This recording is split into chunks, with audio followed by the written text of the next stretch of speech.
Olá, meu nome é Moab Correia da Silva Júnior, sou estudante do Centro Universitário ENIAC de Guarulhos. É, Atualmente faço a graduação de administração, estou prestando o sétimo semestre, concluindo o sétimo semestre, e vou apresentar para vocês o trabalho de conclusão de módulo, no caso de hoje, logística empresarial.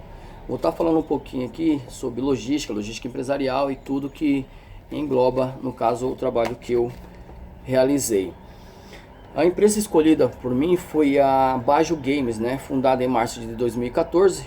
A Bajo Games comercializa consoles, jogos e acessórios para videogames na região central de Limeira, São Paulo. Atualmente a empresa conta com 7 colaboradores, sendo 4 encarregados pela área de vendas e atendimento ao cliente, e um responsável pelo caixa e 2 sócios responsáveis pela administração da loja, uma loja de pequeno porte. Ela tem como missão, visão e valores a missão: tornar o tempo livre das pessoas muito mais divertido. A visão: ser conhecida como uma das principais lojas de consoles de jogos da região. E os valores é satisfação do cliente, variedade de produtos, qualidade e confiabilidade, né? Atualmente a empresa está localizada na rua 13 de maio 293, no centro de Limeira. Trata-se de um endereço privilegiado devido à alta movimentação de pedestres pela região central da cidade, principalmente nos finais de semana, quando os moradores de cidades vizinhas e outras cidades costumam visitar tal região, né, devido à elevada quantidade de comércio e por ser uma cidade turística. Então, eu vou estar falando aqui um pouco sobre a Bajo Games. Na sequência do meu slides, eu tinha colocado aqui já a cadeia de suprimento, porém eu queria falar um pouquinho sobre logística empresarial, né, o significado, porque todo mundo acaba achando que logística é uma coisa nova, algo que surgiu agora, e na verdade ela já surgiu há anos atrás, né? Eu estava durante as minhas pesquisas, e eu pude perceber que ela vem antes de Cristo, né? Então podemos definir como até antes de Cristo. Mas vamos colocar como pontos, fatores principais aí de logística, a Segunda Guerra Mundial e a Revolução Industrial, né? Porém, né, vamos tratar agora dos tempos atuais, né, que deu um boom em logística, né? E o pessoal, logística é a profissão do momento, é algo inovador, e realmente é algo inovador. Porém, né, já vem sendo utilizado durante há muito tempo atrás, né? Então vamos falar aqui: logística empresarial, né, uma área da administração que se dedica em organizar os processos de produção da empresa, também chamada de logística tradicional.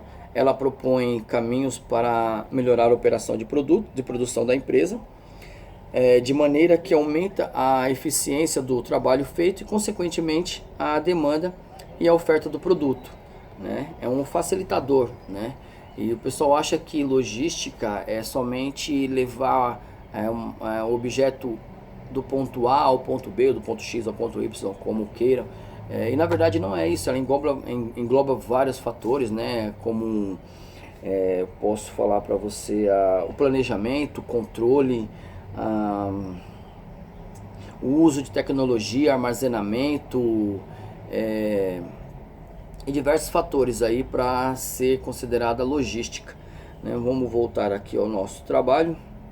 Então aí eu fiz, né, aquela cadeia de suprimento, né? Após realizar a organização do fluxo de cadeia de suprimento, pude perceber que a empresa em questão, no caso, ela se encaixa na categoria de varejo, no caso a Bajo Games, uma vez que a mesma adquire os produtos por atacado de acordo com a demanda e as revende para o consumidor final.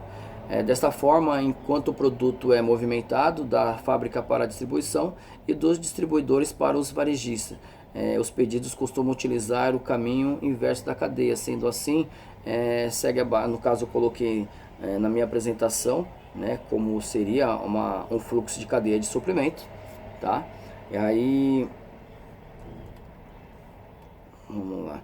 Aí eu coloquei a classificação dos fornecedores, no caso aqui da Bajo Games. Os principais fornecedores é a Sony, a Microsoft e a Nintendo, né? Trabalhando com os consoles, deixa eu pegar aqui, gente, que vai me faltar. É o PlayStation 4, né, como carro-chefe, o Xbox One e o Nintendo Switch, né, cujos fabricantes são respectivamente a Sony, a Microsoft e a Nintendo. Uma vez que o preço de venda dos consoles é relativamente próximo, o PlayStation e o Nintendo Switch variam aí, vamos pegar no mercado hoje, de 1.800 a R$ 2.000, né? E o Xbox a 1.700, 1.600, 1.700, 1.800. Então a variação de preços aí são bem parecidas, né? Eu fiz a classificação dos consoles, fiz uma classificação dos fornecedores, né? Onde a Microsoft, a Sony, né, no caso tem uma ampla vantagem, né, de venda dos produtos. Um pouco disso também é pela qualidade de jogos e a exclusividade de alguns jogos, né?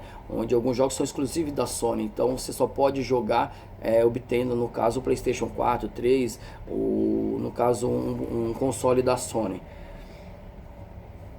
Deixa eu ver aqui.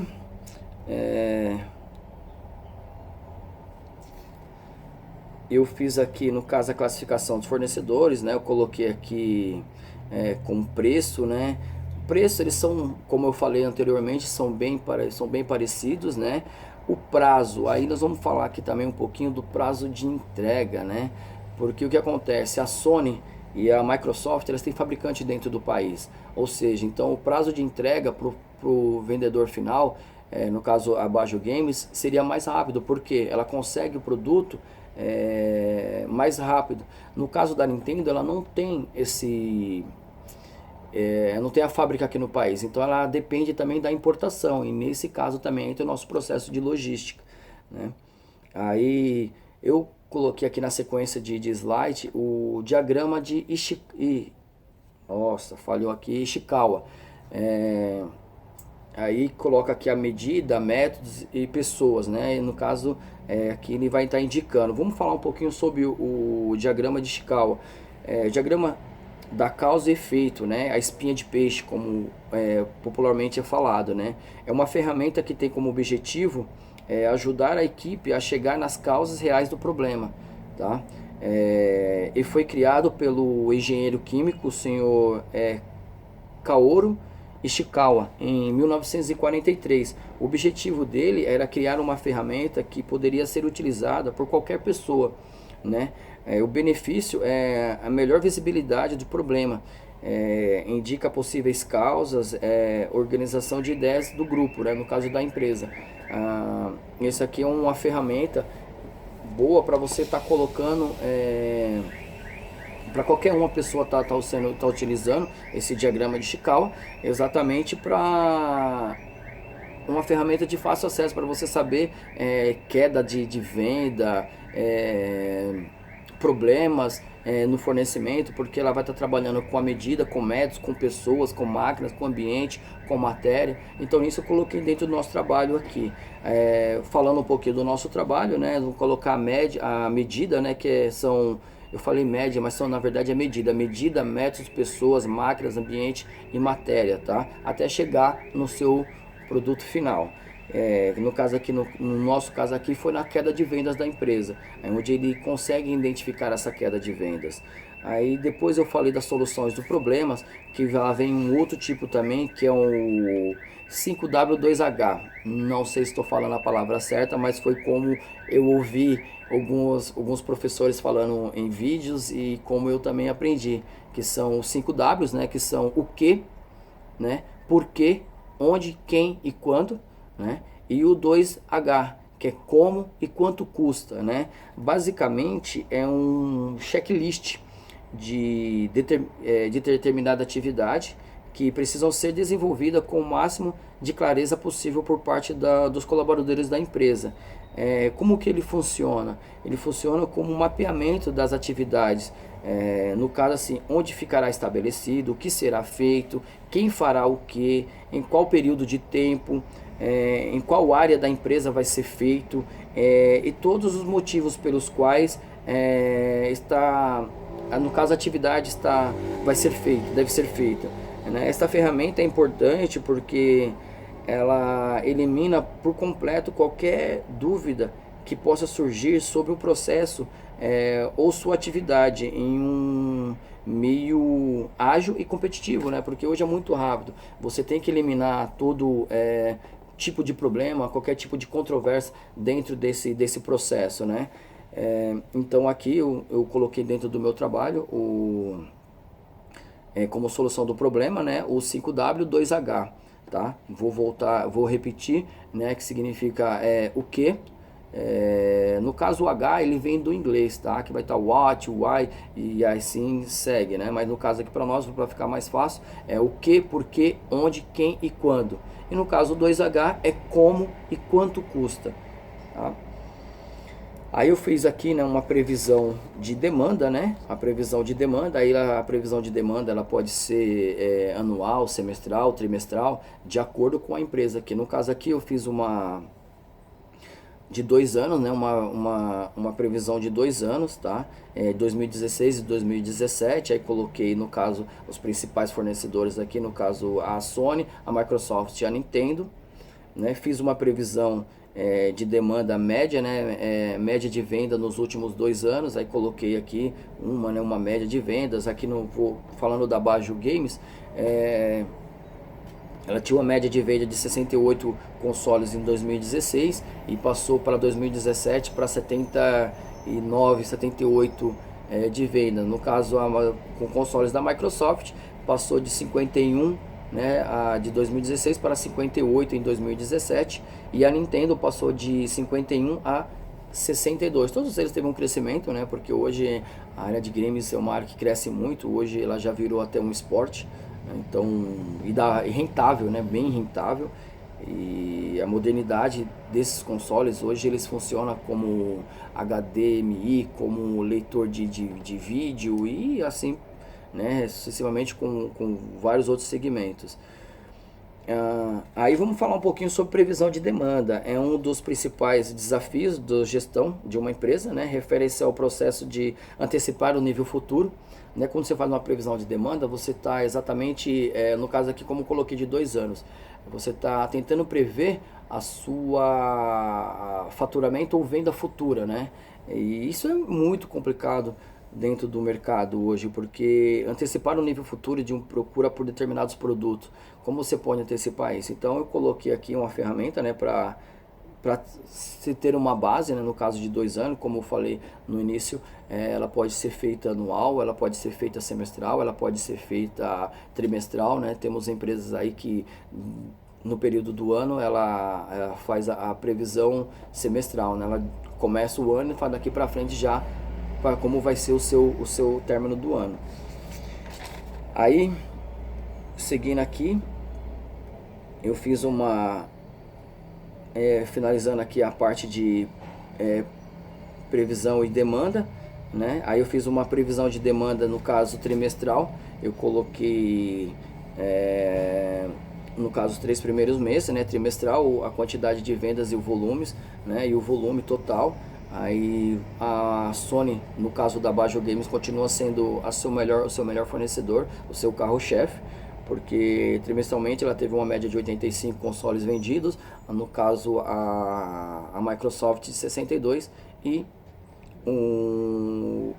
a Nintendo de 60, no caso a Nintendo de 67 e a Microsoft ficando no produto final como 62 consoles. E fiz também estoque de segurança, né? Porque vamos falar um pouquinho do que significa o estoque de segurança, né? É caracterizado pelo ato de manter níveis de estoque suficiente para evitar falta de estoque. Ou seja, você tem que controlar para que você não tenha uma falta. Eu já tive problemas, vou colocar situações atuais, onde eu fiz uma compra e o cara ele não tinha estoque. Ele adquire de outro fornecedor, ou seja, ele não conseguiu me entregar no tempo e eu precisava do produto, né, dentro do tempo que eu estabeleci de compra, e que era exatamente, eu precisava para entregar para minha esposa, que era aniversário dela. E aí eu não consegui, porque eu adquiri dele, né, essa venda online, eu fiz uma compra online. Ele falou que me entregava em 5 dias, porém só veio me entregar 20 dias depois, porque ele falou que teve problema com o fornecedor, ou seja, ele fez uma venda sem ter estoque, ou seja, eu não comprarei mais com ele. E hoje não existe dentro da ferramenta de logística empresarial, nós somos hoje um comprador infiéis. Por que eu coloco isso como infiéis? Hoje, se você for comprar uma pasta de dente, né? Isso eu vi até, esse é um exemplo que eu peguei no vídeo, vou pedir desculpa porque eu não vou ter origem, mas eu vou estar falando sobre ele. Você vai pegar vai comprar uma pasta de dente, se não tem a marca que você quer, você não vai sair de lá com bafo de leão, você vai comprar uma outra, né? E assim segue, porque você é o seu tempo, o tempo que você tem para comprar é aquele. Né? Então vamos lá falando, né? É importante no caso do estoque de segurança, é importante para o negócio, está diretamente relacionado com o sucesso de venda. Para facilitar o entendimento, é a quantidade mínima de certos produtos que são mantidos em estoque para impedir que a venda sejam perdidas, né? Para você não perder a venda, você tem que ter uma quantidade mínima de estoque, né? Então esse no caso aqui é o nosso estoque de segurança e eu falei aqui para vocês. Aí dentro do estoque de segurança nós temos também uma